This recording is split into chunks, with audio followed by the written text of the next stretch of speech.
কিচেনে সবাইকে ওয়েলকাম জানিয়ে আজকের রেসিপি শুরু করছি। আজকে কিন্তু আমি আপনাদের দেখাবো তন্দুরি ব্রোকলি। একটা মাঝারি সাইজের ব্রোকলি আমি একটুখানি 2 মিনিট ভাপ দিয়ে জলটা ফেলে দিয়ে ঠান্ডা জলে ধুয়ে নিয়েছি, বরফ জলেও ধুতে পারেন। আর একদম জলটাকে ঝরিয়ে নিয়েছি ভালো করে, যাতে এর মধ্যে কোনো রকম জল, দেখুন জল নেই। একটু খবরের কাগজ হোক বা একটু টাওয়ালের উপরে রেখে দিতে পারেন। আমি একটু টাওয়ালে রেখে দিয়েছিলাম, ছোট টাওয়ালে। জলটা একদম শুকিয়ে গেছে। আর নিয়েছি এখানে কিছু মশলা, গুঁড়ো মশলা, লবণ নিয়েছি একটু ধনে গুঁড়ো না, একটু জিরার গুঁড়ো, ভাজা জিরার গুঁড়ো আর কি একটু নিয়েছি, গোলমরিচ, একটু গরম মশলা, একটু চাট মশলা, একটু গুঁড়ো চিনি, একটু কাশ্মীরি লাল লঙ্কা, একটু লবণ। আর এখানে নিয়েছি একটা পাতি লেবু অর্ধেক করে একটু রস দেব, আর হাফ চামচ মতো আদা। আর এখানে নিয়েছি 200 গ্রাম টক দই, একদম মানে সারা রাত জলটাকে ঝরিয়ে নিয়েছি, সকালবেলা বার করেছি ফ্রিজ থেকে। আর লাগবে একটু বাটার। তো বন্ধুরা আমার সাথে থাকুন, দেখতে থাকুন। আমি দইটাকে নিয়ে নিচ্ছি।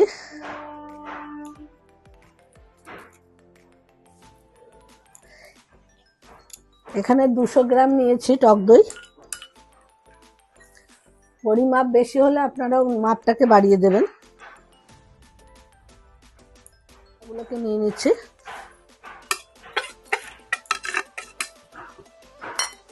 নিয়ে নিচ্ছি আদা বাটা, রসুনও দিতে পারেন, রসুনটা আমি স্কিপ করেছি।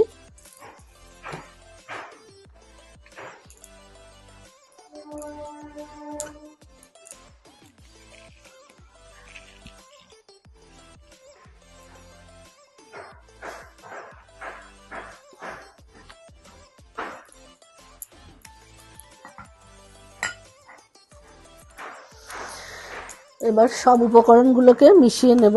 নিয়ে নিচ্ছি একটু বাটার,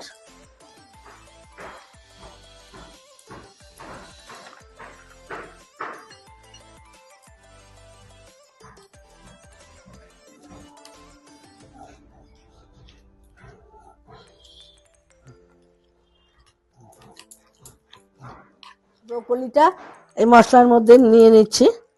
ভালো করে ব্রোকলির গায়ে মশলাটাকে মাখিয়ে নেব।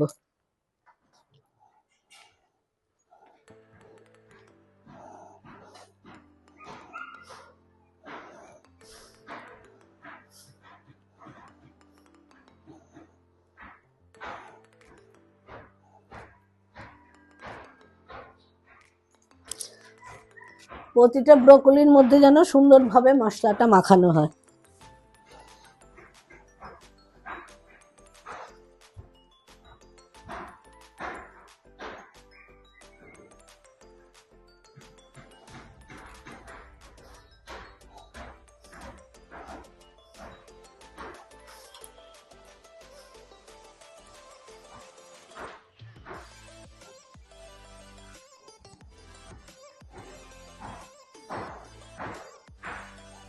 এবার স্টিকের মধ্যে একটা একটা করে সুন্দর করে ভরে নেব।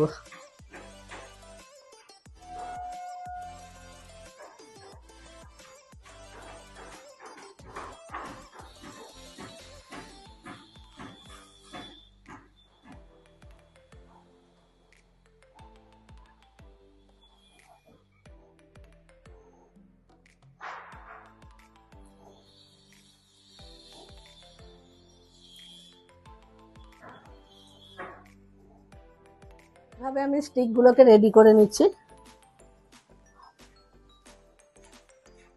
সব তন্দুরি স্টিকগুলো কিন্তু আমি রেডি করে নিলাম।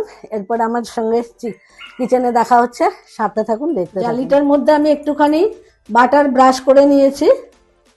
এবার আমি ব্রোকলি তন্দুরিগুলি এর মধ্যে সাজিয়ে নেব।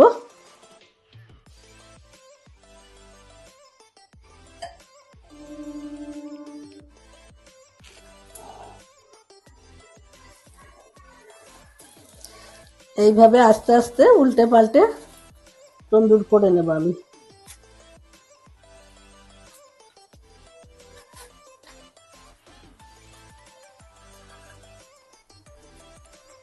একটা সাইড কিন্তু আমার হয়ে গেছে।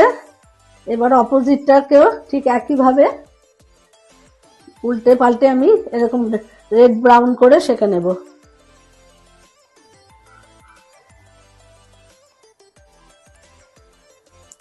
স্মোকি যে ফ্লেভারটা আসে সেটাও আসবে এর মধ্যে।